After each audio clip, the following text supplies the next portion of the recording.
Go ahead, Coach. Morning, everybody. Good to go. Good to go.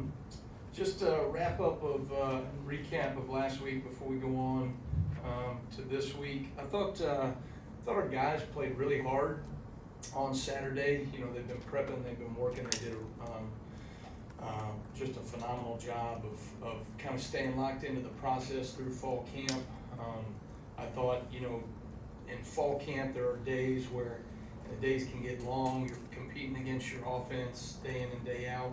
And I thought our guys brought energy, they brought focus, a level of detail that was consistent throughout fall camp.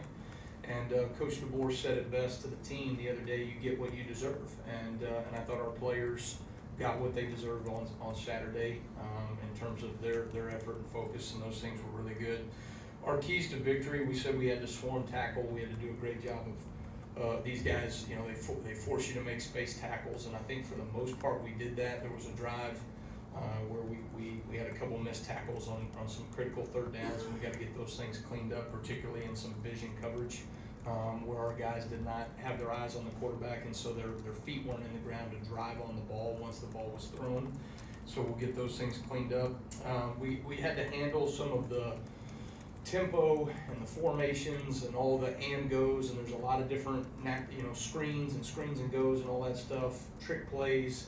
I thought we handled those things well early. We showed that we could handle some of their tempo early and their formations out of tempo early, and then we really had to play a dominant style of defense up front in particular. And I thought our defensive line against the run, linebackers, safety support did a tremendous job throughout the game. We also were able to affect the quarterback in pass rush. We hit him early in the game, and I think that paid dividends as we started taking the ball away and getting off the field on third downs.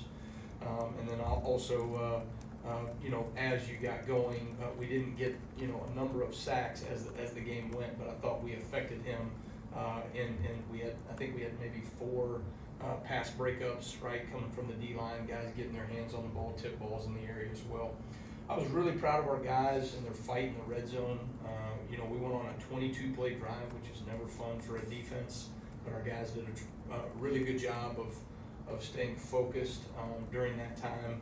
And really, half the battle in the red zone is just finding the will to be able to fight when it matters most, and I thought our guys did that to be able to get a great fourth down stop down there. I thought, the 2 takeaways early were positive, but I did not think we capitalized on takeaways as a defense. I thought we had opportunities to score on defense multiple times, and we did not make the most of those opportunities. We also had opportunities in the backfield. Sacks are great, but sack caused fumbles are way better, right, to get the ball back for our offense right there on the spot. So those are things that the guys have really been challenged. I did not think we met the standard of what we're capable of as a defense there. And so I hope to see a response in our players just in terms of their intentionality to take the ball away. Punching, raking at the ball, all those types of things did not show up to the level that I think we're capable of. So we will make that a huge point of emphasis moving on this week. It's critical that our players manage their time well. This is the first actual week, right, of the season where you have a Sunday to a Saturday. There's a finite amount of hours, and there is a finite amount of work that has to be done, and the work is the work. And if you don't stay ahead, all right, you start falling behind on a Tuesday and Wednesday practice, and then that shows up on Saturday. So our guys got to do a tremendous job getting ready for that. Looking ahead to South Florida, I think this is a team that is very well coached. I think they have a great identity in what they do, particularly with their offense. Alex Golish, I've known for a number of years. I think he does a tremendous job. Those guys are very detailed in what they do in the run game. They have a lot of volume in the run game. They do a number of things in terms of finding space in their passing game. They create space with lateral alignments. You're going to see those big wide splits that we've seen over the last couple of years from this style of offense, and then find different windows in the passing game, be it through the drop back play action or through the RPOs. And so we've got our work cut out for us. I think this quarterback is dynamic. with his feet.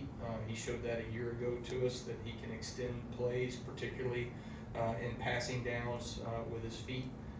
And so we've got to do a tremendous job of containing him this week. So it'll be a great challenge for our players, and one that we're all looking forward to preparing for. So with that, I'll take questions. Thanks, Coach. We'll start in the front row here with Chase. You made a ton of substitutions against Western Kentucky, not just on the DL, which is normal, but the linebackers, the DBs. Did you kind of go into the game with a mindset that you wanted to be able to put some grades on a high number of guys?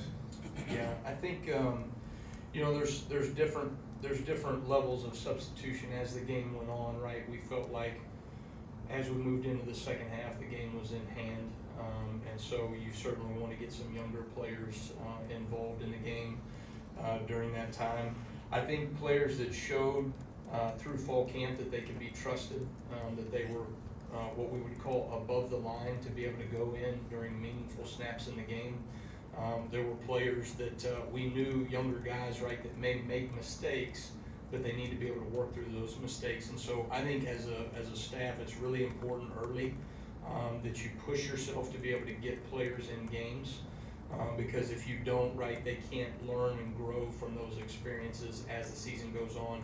And we're going to need those younger players to continue to elevate their game as the season goes on. They can only do that if they get some reps. So certainly we're going to try to get people in the game, but you know, we're never going to put a player in that has not shown that he is above the line. You know,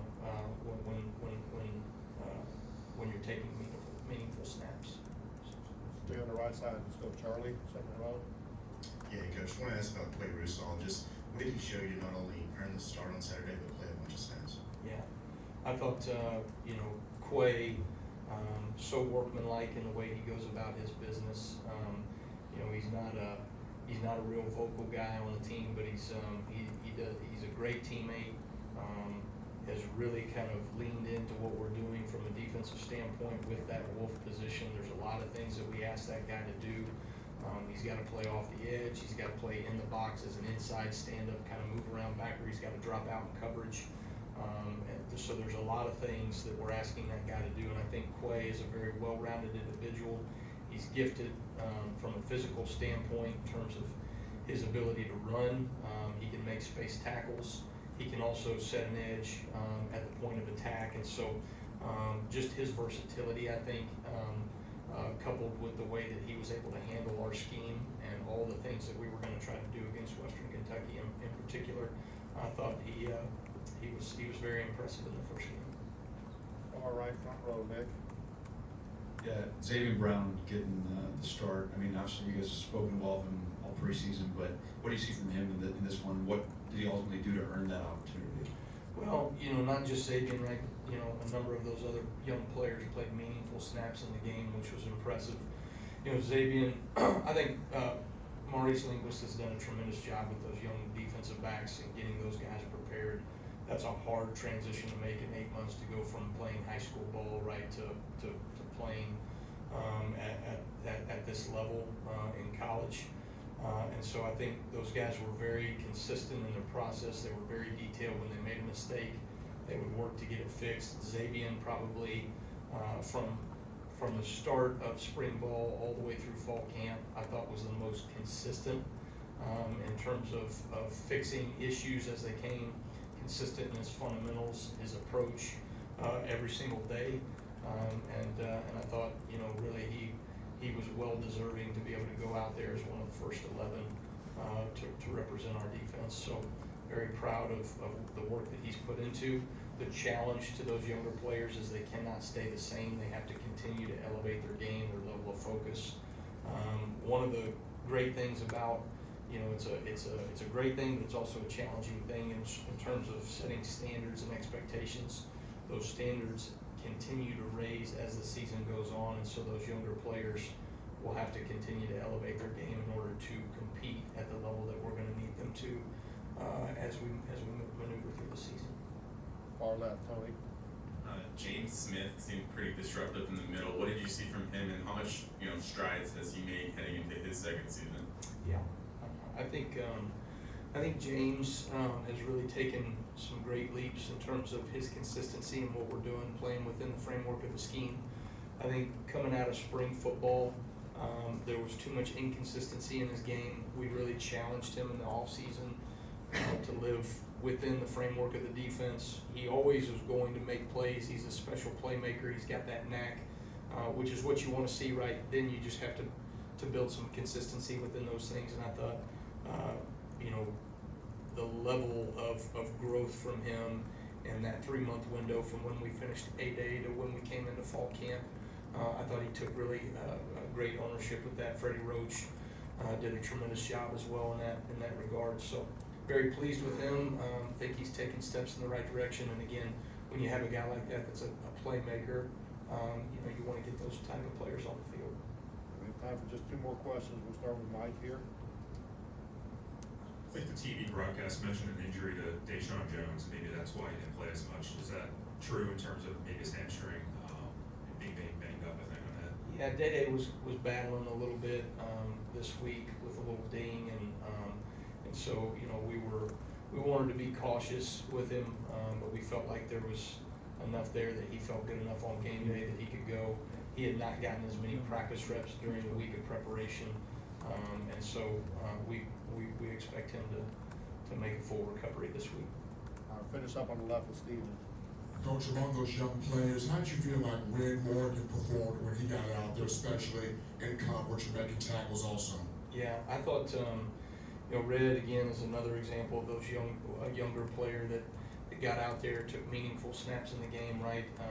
And really, I thought communicated pretty well for the most part. I thought, from a fundamental standpoint, he was relatively consistent. Those things have to grow, right, as you maneuver throughout the season.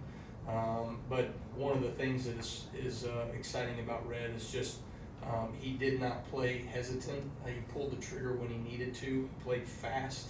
And when you have somebody like Red, he's very bouncy. He's very athletic, right? He's very active. He's got a high motor, and that's the type of player that we need to see as he continues to just build more consistency in his game. So I was pleased with what we saw from him first week.